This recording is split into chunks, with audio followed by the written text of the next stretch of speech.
Malawi Today.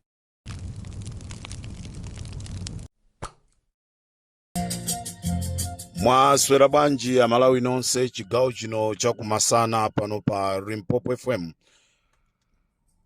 Programu yathu icha timaichula ya nkhanga zaona chigawo chakumama kuno Malawi tonse tikudziwa kuneno di president wa dziko lino akunyamuka akupita ku Tanzania. Komano chimene chikudabwisa for the first time mbiri ya Malawi izi sizinambe zachitikapo. Izi sizinambe zachitikapo ndikuyankhula pano zikuchitika kumene president akuendera perete kuti zimveke bwino, akuendera perete ku State House, ndipo amene akusogolera perete ameneyi ndi wachiwiri kwa Army Commander Ajaf.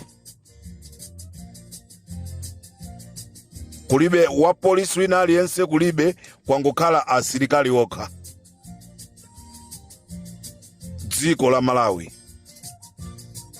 Ndeti kuti president akupita ku Tanzania, koma chikudabwisa kunena kuti guard of honor ikuchitika, guard of honor ikuchitika ku State House.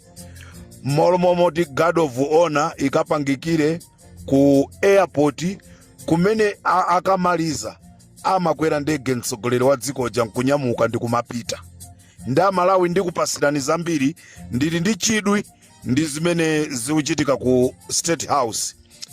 Musaiwale kunena kuti Tamia Ja lero anali ku koti kumene akoti anena kuti mulandu uzalowanso pa 20 kufufuza bwinobwino chifukwa chani mulandu wasinthidwa. Aboma sana konzeke. Ndi chifukwa chani aboma sana konzeke amamwitana munthu kuti apite ku koti.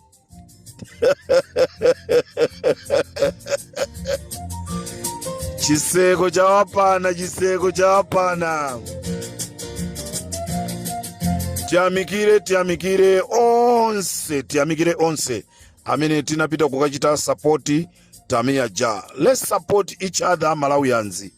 Tisasiyane panopa ndi nthawi imene tikamva kuti wakuti zachitika mwakuti tonse tizipita kumeneko. Ngati kuli kugona tizigona kumeneko. Ndicholinga maplani onena kuti anthu aphedwe, maplani amenewa asagwire ntchito.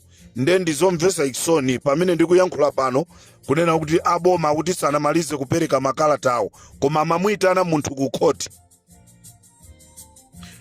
Tikumbusanenso kunena kuti Norman Chisale ali ku koti. Ine nali kumeneko koma ntangomva kuti president akupita natamangira ku State House.